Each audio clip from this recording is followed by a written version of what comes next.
Graça e paz, a paz do Senhor Jesus Cristo a todos. Pode sentar aí. É bom estarmos mais uma vez juntos neste lugar de adoração, lugar que Deus escolheu para que pudéssemos nos reunir em nome de Jesus e cultuar ao Senhor, Rei dos Reis. E nós estamos felizes por podermos estar neste lugar. E eu quero, nesse momento, compartilhar uma palavra com vocês.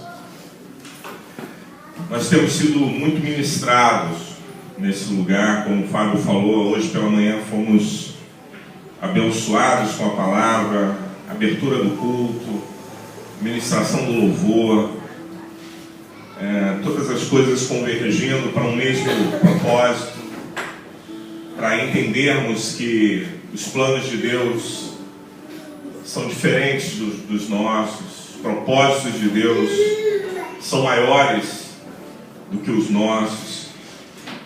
E há uns dias atrás, Deus me deu uma palavra que está no livro de Isaías, capítulo 30. E eu tive a oportunidade de ministrar uma parte dessa palavra lá no encontro das igrejas. E nessa noite eu gostaria de continuar compartilhando com vocês aquilo que Deus tem feito arder no meu coração acerca dessa palavra de Isaías capítulo 30. Essa é uma palavra de confronto para aqueles que são de Deus, para aqueles que são do Senhor. Porque tudo aquilo que está registrado na Bíblia Sagrada acerca do povo de Deus tem sempre a ver com a nossa vida nos dias de hoje. Tem sempre uma aplicação prática para nós. Então, quando nós lemos um texto que foi registrado, escrito por Isaías, cerca de 600 anos antes do nosso Senhor Jesus nascer, por incrível que possa parecer, esse texto vai nos dar e vai nos trazer lições aplicáveis nos nossos dias e na nossa vida. E nós precisamos olhar para esta realidade, para estas coisas, e tentarmos nos ver, nos enxergar, porque Deus quer algo de nós. Deus quer que nós nos posicionemos nele. Deus quer que nós estejamos no centro da sua vontade. Antes de nós lermos o texto que vai ser projetado ali, Isaías 30, eu queria falar para você de uma coisa de um texto que eu li. Eu até mencionei esse texto na pregação que nós fizemos no dia do encontro das igrejas lá em Caxias. Eu li um texto sobre a águia. Nós aprendemos muito com a águia, né? Eu já ouvi inúmeras referências a esse animal, a essa ave, que despertam a nossa curiosidade, despertam a nossa admiração. É uma ave, né? Um animal, sem sombra de dúvida, diferenciado. Eu já ouvi, por exemplo, uma explicação sobre a águia, que a águia é um animal, ou ave, que consegue se manter nas alturas por mais tempo, porque a sua estrutura de esqueleto na sua asa, ela permite que a águia repouse nas alturas. E tem um outro animal, uma outra ave que a semelhança dela também voa muito alto, mas ela não consegue permanecer nas alturas, que é o condor. Mas a águia, por causa da sua estrutura de asa, ela consegue se manter nas alturas. Ela consegue atravessar nuvens e consegue se manter acima da tempestade. Essas são características, né, que nós já ouvimos e já aprendemos da águia. E eu tive a oportunidade de ler um pequeno texto sobre a águia que me trouxe uma revelação ainda mais interessante. O texto dizia que a águia, ela não luta contra uma serpente no solo. Ela não luta, ela não trava nenhuma batalha, ela não mantém a sua batalha contra uma serpente no chão. Ela tem como premissa tirar a serpente do chão e levar a serpente para as alturas. E quando a serpente está nas alturas, ela solta a serpente, e a serpente vem caindo, ela pega a serpente novamente, e ela deixa a serpente totalmente desnorteada. A serpente fica sem ter condições de picá-la, por causa dessa atividade, pelo fato de estar nas alturas. E eu, quando li esse texto e associei ele ao texto que nós vamos meditar nessa noite, de Isaías 30, eu vi que as nossas respostas, as nossas vitórias contra o mal, contra as dificuldades, vão estar sempre nas alturas. Quando nós levarmos as nossas batalhas para as alturas, nós seremos vencedores em Cristo Jesus sobre todas as coisas. Mas nessa noite eu queria falar com vocês e meditar com vocês nesse texto e tratar do seguinte aspecto: do pecado da independência. Eu queria falar disso nessa noite. O pecado da independência. Na vida cristã, nós temos, aliás, o ser humano ele já tem dado por Deus a questão do livre-arbítrio, todos têm. Mas na vida cristã nós temos um grande desafio. E o desafio que encontramos na vida cristã é de pegarmos esta coisa que a Bíblia não fala diretamente nessas palavras, mas ela trata disso como sendo livre-arbítrio, aquilo que Deus nos deu como liberdade de escolha.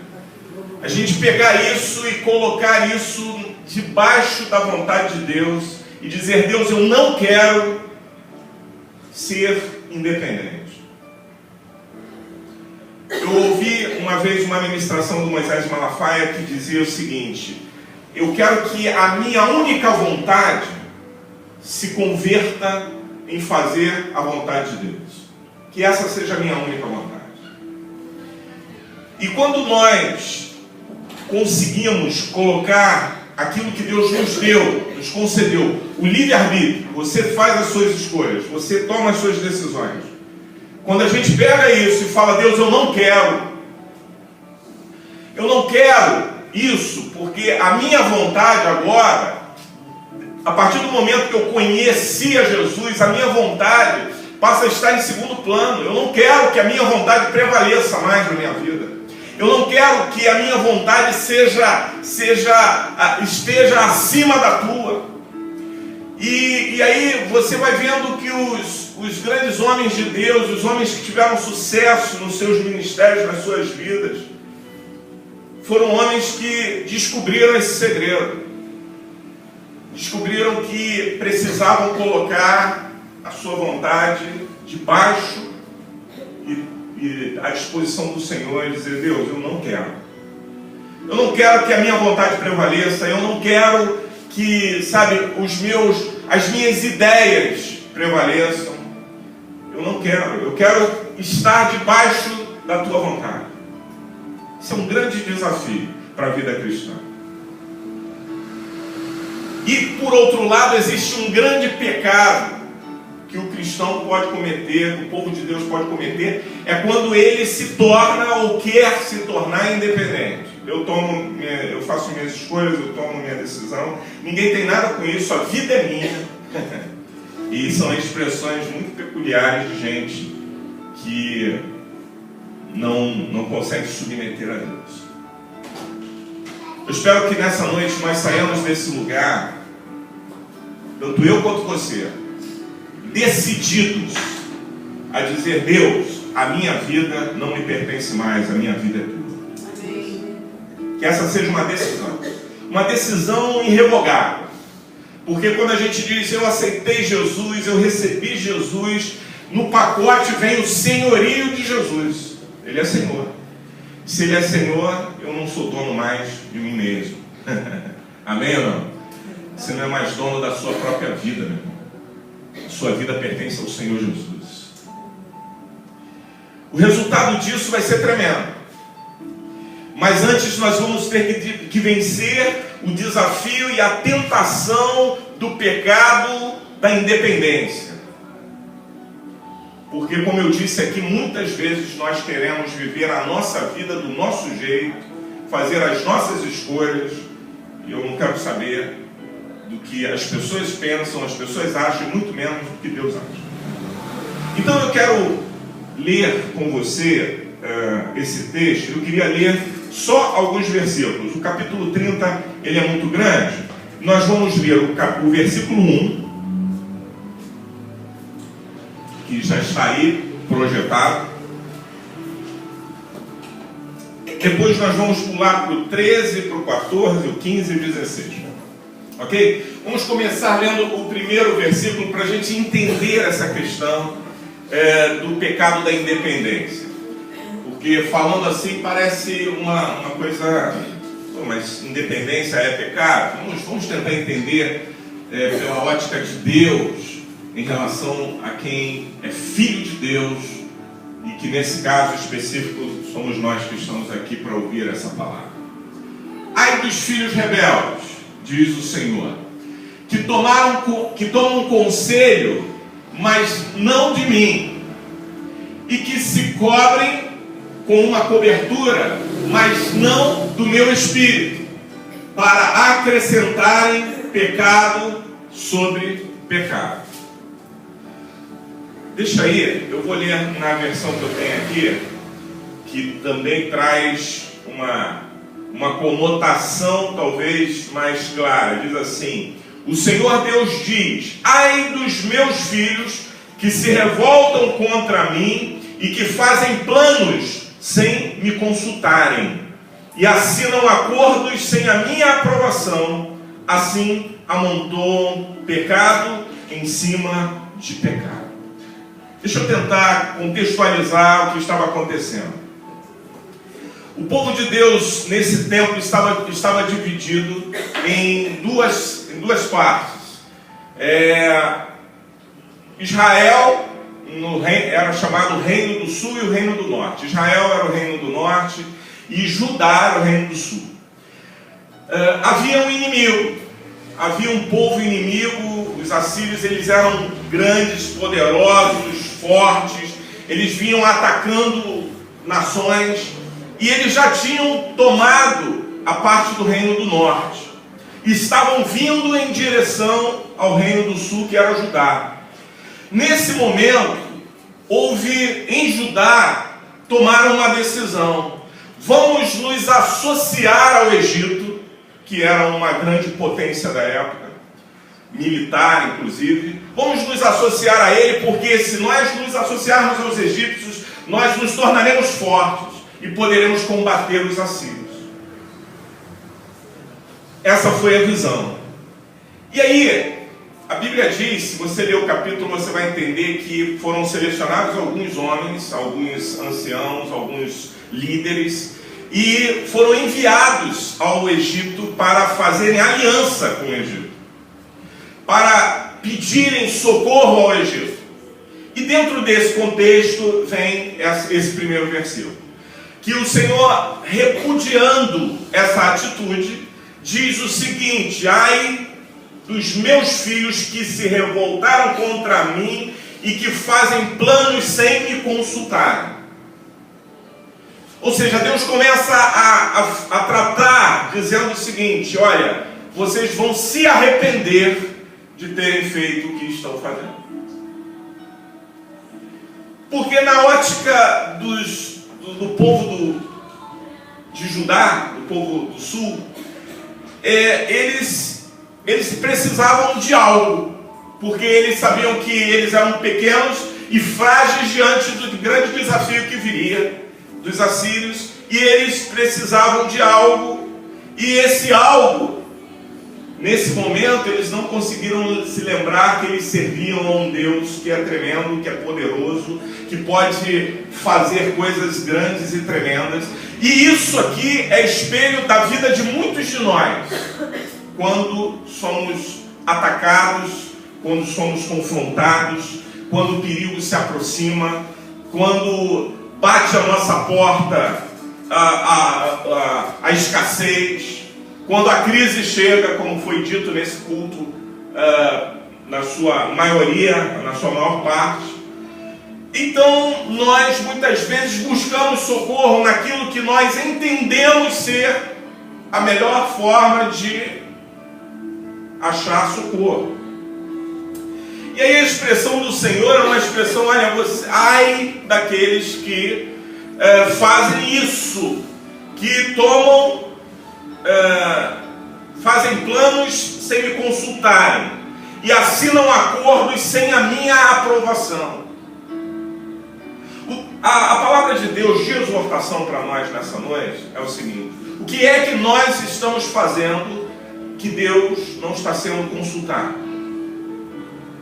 Ou que decisão temos tomado sem consultar ao Senhor e sem a aprovação de Deus?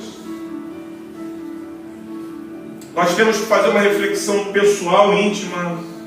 Eu não posso apontar para você, eu tenho que olhar para mim. Mas essa é uma reflexão cabível nessa noite, porque isso é pecado, segundo o que a Bíblia diz. Porque o final do versículo diz: assim amontoam pecado em cima de pecado. Aqui, ó, para acrescentarem pecado sobre pecado. A palavra de Deus diz que um abismo chama outro abismo. E quando nós, por negligência, não consultamos ao Senhor acerca das decisões, dos planos, dos projetos, das coisas que queremos, que buscamos, que estamos fazendo, eu aprendi, meu irmão, que até para comprar um eletrodoméstico você precisa orar.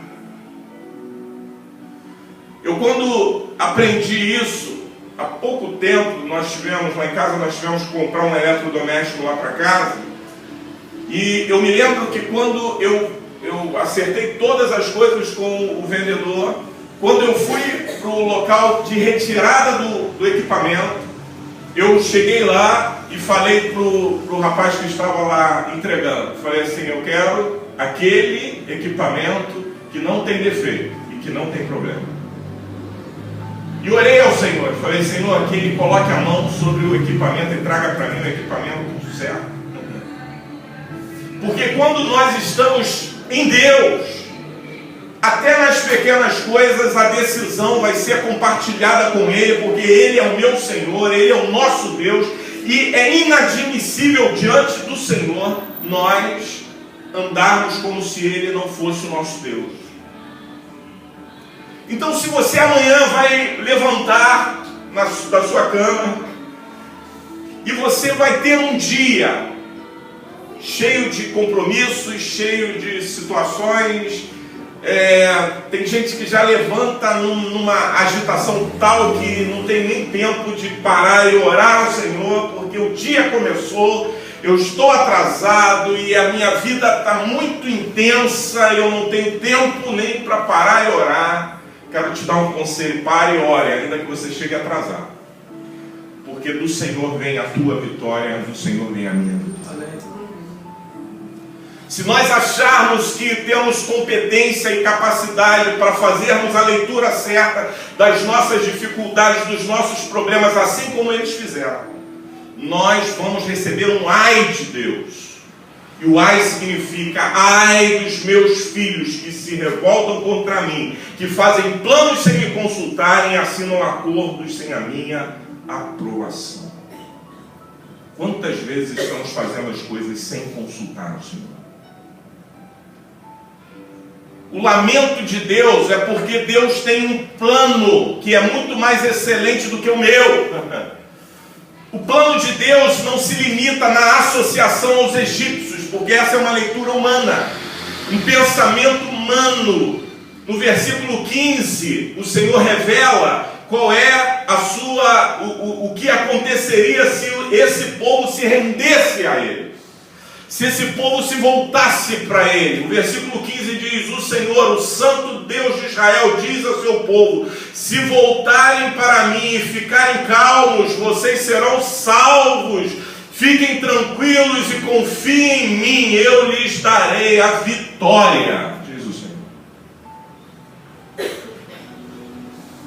Mas a maior dificuldade é essa, é que nós estamos fazendo os nossos planos, nós estamos idealizando os nossos projetos e Deus não tem parte neles. Eu fiz uma anotação aqui, quero ler para você algo que Deus colocou no meu coração. Sem Deus, o melhor dos meus planos falhará.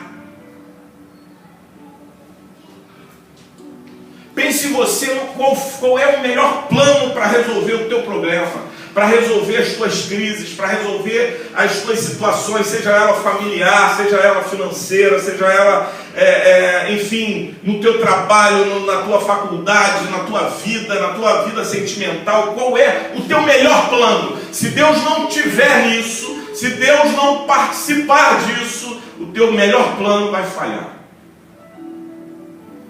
Porque a garantia de vitória vem das mãos do Senhor. Quantos podem dizer amém? Amém. A garantia de vitória para mim e para a tua vida vem da mão do Senhor. Eu vou ler novamente o versículo 15, nessa versão que eu tenho aqui. O Senhor, o Deus de Israel, diz ao seu povo: se voltarem para mim e ficarem calmos, vocês serão salvos. Fiquem tranquilos e confiem em mim, e eu lhes darei a vitória. Mas vocês não quiseram fazer o que eu disse. Versículo 15 diz assim.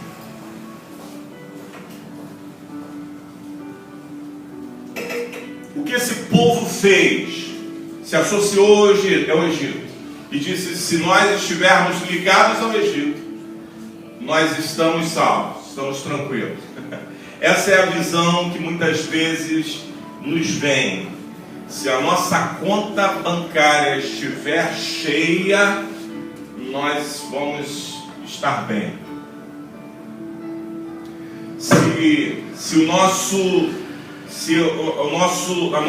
Dentro da nossa casa, a nossa família, os nossos estiverem todos sem nenhum tipo de problema, nenhuma enfermidade, então eu vou estar bem. Então nós começamos a projetar algumas coisas que seriam a solução para a nossa crise. Mas eu quero te dizer nessa noite, em nome do Senhor dos Exércitos, a solução para a minha crise, a solução para a tua crise, a solução para a nossa crise, chama-se o Senhor nosso Deus. Ele é a solução, seja qual for a tua crise. Nesse caso aqui, irmãos, eles estavam preocupados porque iriam ser atacados por um povo muito mais numeroso. Eles não tinham condições de enfrentar, de se resolverem sozinhos, e eles acharam então que a solução estava no Egito. E aí o Senhor diz: ai do meu povo que fazem planos sem me consultarem, assinam acordos sem a minha aprovação. O versículo 13, vou ler na minha versão aqui, diz assim: portanto, esse pecado, que é fazer planos sem consultar, fazer acordos sem aprovação, o versículo 13 diz assim: portanto, esse pecado vai trazer a ruína para vocês. Ele será como uma brecha que vai se abrindo num muro alto. De repente, o muro desmorona e cai no chão.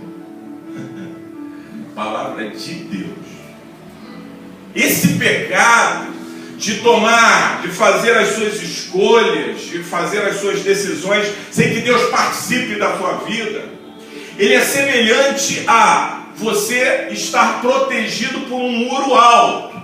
Contudo, esse muro, e eu quero só contextualizar historicamente o que isso significa, esse muro vai abrir uma brecha nesse muro. E quando você menos esperar, essa brecha vai fazer com que esse muro caia.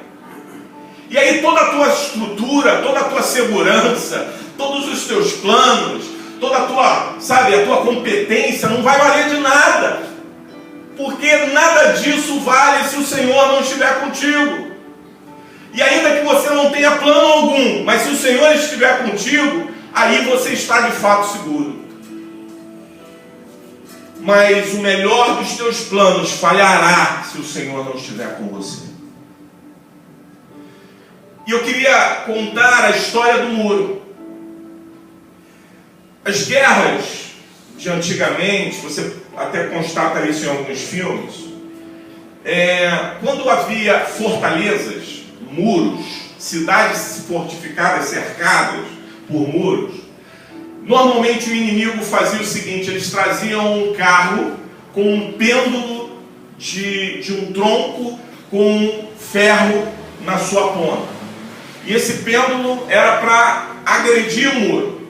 Então vinham aqueles soldados, aquele carro era coberto por causa das flechas, para que os soldados que traziam o carro não fossem atingidos, e eles vinham com aquele pêndulo grande, encostavam no muro e começavam a bater com o tronco. Aquele tronco ele era erguido e era largado no muro, e ele ia batendo, a sua ponta de ferro ia batendo no muro. Por mais forte e resistente que fosse o muro, chegava um momento que abria-se uma brecha naquele muro. E essa brecha aí, ela ia aumentando ao passo que aquele pêndulo ia socando e batendo no muro, até que aquele muro ruía. E quando o muro ruía, os inimigos invadiram. É disso que esse versículo está, é disso que ele está se referindo. É a isso que ele está se referindo. Que muitas vezes nós achamos que estamos seguros com os nossos projetos. Opa, meu projeto está perfeito. Eu já pensei em tudo. Eu já olhei por todos os lados e vi. Agora vai. Agora vai. Não vai dar erro.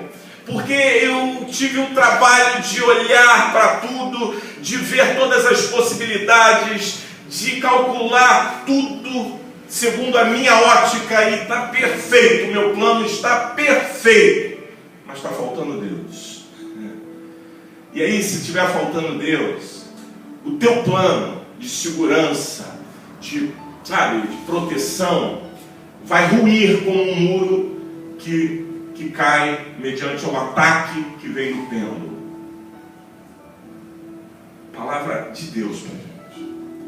O que significa isso? Que muitas vezes nós achamos, não, a minha família ela está bem porque a gente anda bem, porque eu trato bem a minha esposa, porque o meu filho não me responde mal. E aí a gente começa a colocar toda a nossa expectativa, a nossa força dentro de algo que nós idealizamos e falamos, não, isso aqui está lindo, está ótimo.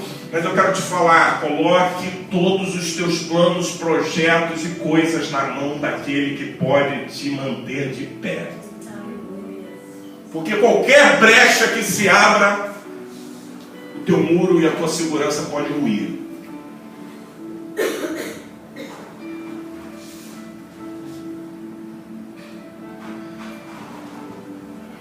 O versículo 14 diz assim: vocês serão completamente destruídos, como um vaso de barro que se quebra.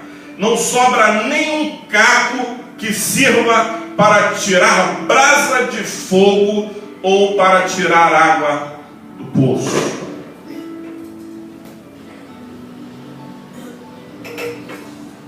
Esse pecado da independência, ele não somente gera uma segurança aparente que vai ruir, como também o próprio Deus vai nos mostrar quem nós somos. Você já passou por situações que você achava que era o cara, e de repente Deus mostra para você que você não é nada? Porque Ele é o que exalta e Ele é o que abate. Ele faz a ferida e sara. Ele é Deus. Você pode levantar sua mão e dizer: Ele é o Senhor. Ele é Deus. É Deus. Sabe, existem momentos que Deus vai precisar fazer isso, nos mostrar quem nós somos. Porque quando nós achamos que os nossos planos e projetos são muito bons, Deus precisa nos abater para mostrar que nós precisamos e dependemos dele. Quando nós chegamos a caco, como diz esse versículo 14, quando nós chegamos à realidade do caco, estou me sentindo um caco, aí sim Deus vai ser Deus na tua vida. Aí Deus vai verdadeiramente poder agir, trabalhar. Porque enquanto você estiver se sentindo tal, você está precisando ser quebrado. A palavra de Deus está nos falando nessa noite, nos tratando nessa noite, de uma forma muito direta. Nós precisamos ser quebrados pelo Senhor. Quebrados a ponto de eu não sou nada. Enquanto nós estivermos achando que somos, que podemos, que fazemos, que alcançamos, isso em todas as áreas, até na área ministerial. Muitas vezes a gente acha que o nosso ministério é tremendo e tal. Sabe, nós precisamos ser abatidos pelo Senhor. É verdade que Deus precisa abater aquele que se exalta, aquele que acha que pode, aquele que acha que é forte. Sabe, o apóstolo Paulo descobriu isso num determinado momento. Ele diz: sabe, eu quando acho que eu estou forte, eu estou fraco. E ele começa a se descobrir. E eu quero te dizer, você está precisando se descobrir. Se você está fazendo coisas, tomando decisões, agindo conforme o teu querer e a tua vontade, sem consultar ao Senhor, você está precisando se descobrir. E a maneira de Deus fazer você se descobrir é quebrando você. Mas Deus vai me quebrar? Se preciso for, Ele vai te quebrar. Vai te quebrar para mostrar para você que Ele é Deus e que você não é nada. Nós somos pó. A Bíblia diz que a vida do homem é semelhante à erva, que nasce e logo desaparece. Ele diz que a nossa vida é semelhante ao vapor, que surge e some. E muitas vezes nós estamos nos achando o tal. Nós arrebentamos, nós somos, nós fazemos e tal. Aí a palavra de Deus vem e diz assim: vocês serão completamente destruídos como um vaso de barro que se quebra, não sobra nem um caco que sirva para tirar brasas do fogo ou para tirar água do poço. Eu queria também trazer que história é essa de água e de brasa, para você compreender. Nesse tempo não existia fósforo. As brasas eram multiplicadas para que o fogo pudesse permanecer. Então, quando havia brasa, para se acender uma fogueira ou alguma coisa em outro lugar, essa brasa precisava ser levada para esse lugar, para que fosse usada como uma explosão, um start de fogo. E também a água e o fogo simbolizavam a subsistência. Se tivesse fogo e se tivesse água, as coisas iam estar tranquilas. E esse fogo, essa brasa, ela era tirada com pedaços de caco. E esse povo entendia bem o que era isso. Para multiplicar o fogo, precisava pegar um pedaço de caco e levar o fogo, a brasa, para um outro ambiente, para uma outra situação, para que acendesse uma outra coisa e para que a coisa não se apagasse. Era assim que funcionava. E a brasa e o fogo eram símbolos de subsistência. E aí Deus diz assim: olha, vocês serão quebrados como um vaso que se quebra e não sobra nenhum caco que sirva para tirar brasa e água. Sabe o que Deus estava dizendo para esse povo? Olha, vocês confiando no braço de vocês, vocês vão descobrir que vocês não são capazes de subsistir, que apenas com sopro vocês são destruídos e desfalecem. Sabe quando a gente acorda de manhã e respira? Você agora está respirando, você não está nem se dando conta de que você está respirando. Sabe o que é isso? É Deus que deu a você o ar que você respira.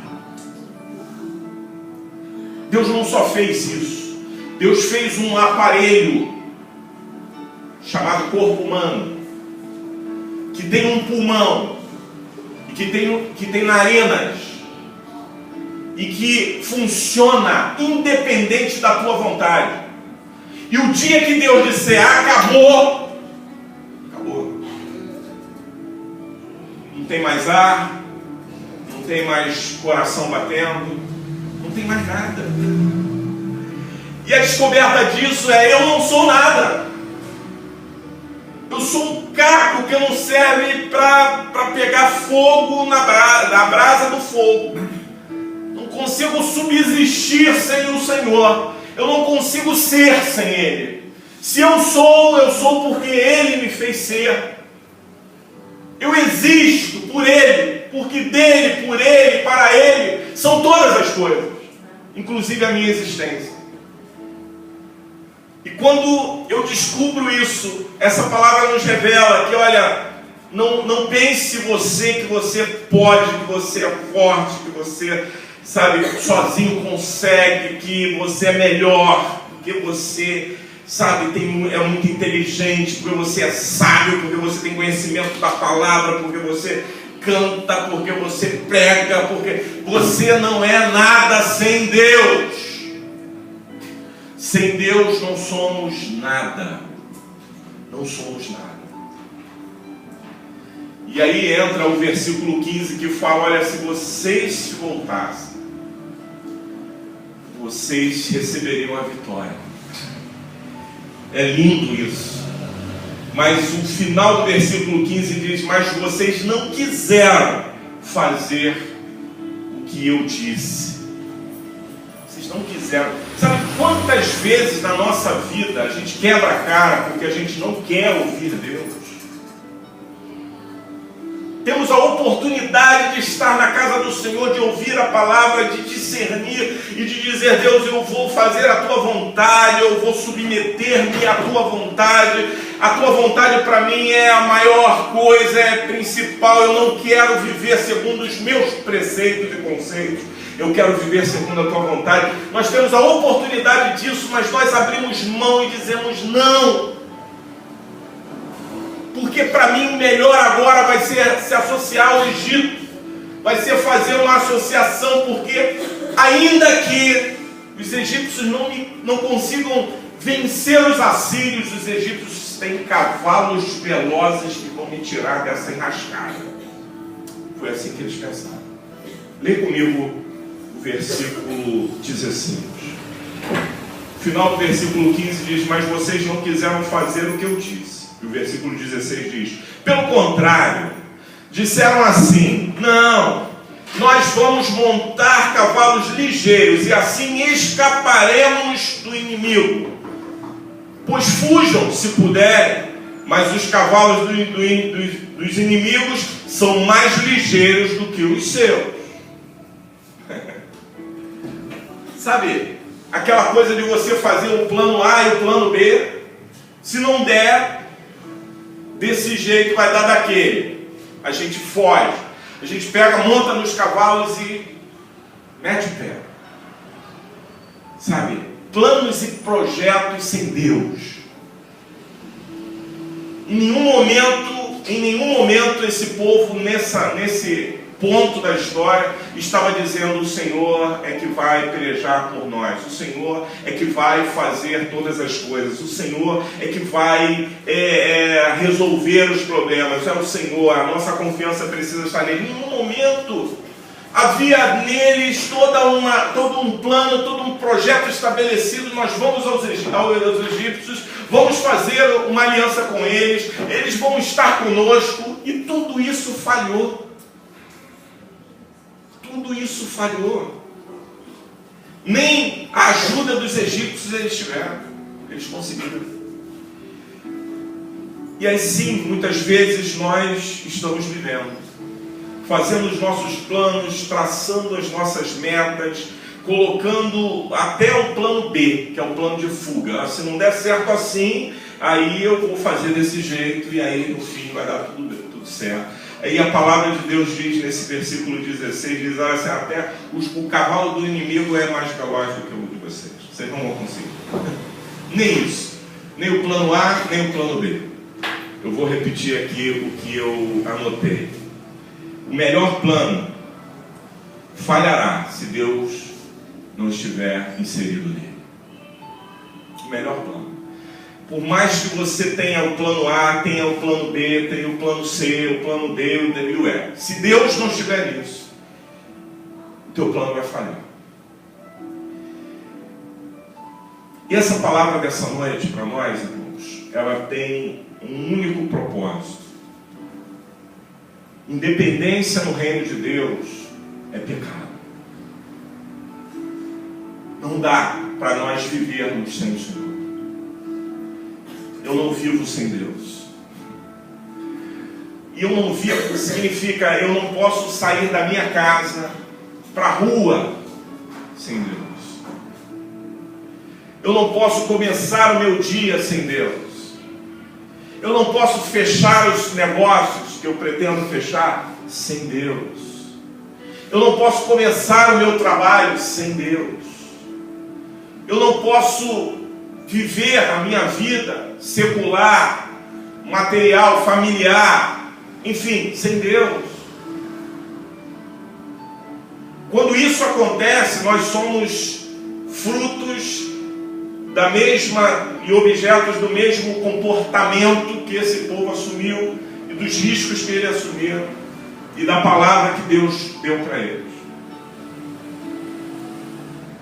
Mas se nessa noite nos voltarmos para Deus, aqui é que está o grande segredo, e eu quero fechar a palavra meditando no versículo 15. Bota aí para mim, Hernani, o versículo 15, por favor, que eu quero ver como está essa versão. Porque assim diz o Senhor Deus, o Santo de Israel: voltando e descansando sereis salvos. No sossego e na confiança estaria a vossa força, mas não quisestes. Na minha versão está mais bonita, porque diz: o Senhor, o Santo de Israel, diz ao seu povo: se voltarem para mim e ficarem calmos. Ficarem calmos significa descanse no Senhor. Está pegando fogo, os inimigos estão vindo, a tua posição vai ser descansar no Senhor. É meu, somente meu, está escrito, né? E também tem um hino que fala disso. É meu, somente meu, todo o trabalho. E o teu trabalho é descansar em mim. Assim diz o Senhor.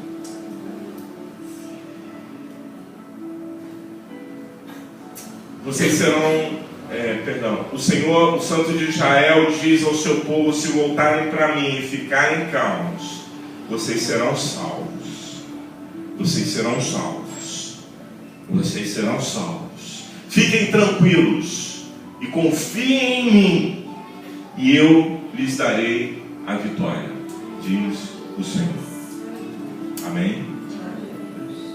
Queria que você repetisse o que eu vou ler. Talvez a sua versão seja diferente da minha.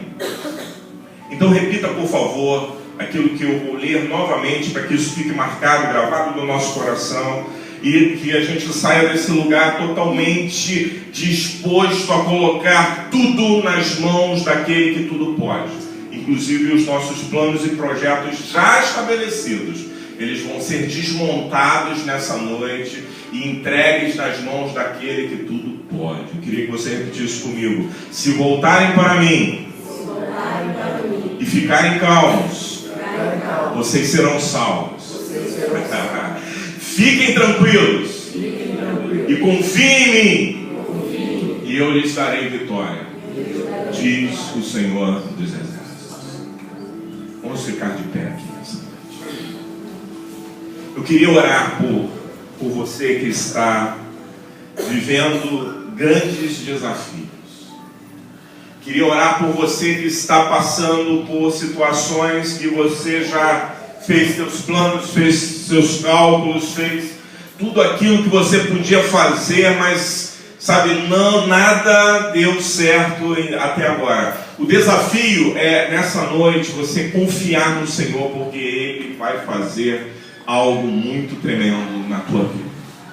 Eu não sei se isso está relacionado à tua casa, à tua família, aos teu pai, tua mãe, teus filhos, se está relacionado ao teu marido, à tua esposa, se isso está relacionado ao teu negócio, se isso está relacionado à tua área financeira, se isso está relacionado à tua saúde, se isso está relacionado a algo que eu não consigo nem pensar aqui, mas eu queria que nessa noite, se você tem em Deus, tem confiança no Senhor e quer depositar nas mãos do Senhor toda a tua confiança e deixar Deus agir, o Senhor vai agir. Eu quero te dar uma palavra profética nessa noite, pautada na palavra de Deus que está escrita aqui. Se você confiar no Senhor, se você se manter no Senhor, se mantiver no Senhor e se confiar no Senhor, se você conseguir depositar o teu problema, a tua dificuldade no Senhor, confiar nele, a Bíblia diz, o final aqui diz, Ele te dará vitória. Você está precisando de vitória em alguma área. Tem gente aqui que veio a essa reunião que está precisando de vitória em áreas. Eu queria que você fizesse algo, porque como não dá para vir aqui na frente, eu queria que você, em sinal de fé, em sinal de entrega, em sinal de despojamento, você colocasse a mão no teu coração e dissesse: Senhor, eu quero, eu preciso. Coloque a mão no teu coração e vamos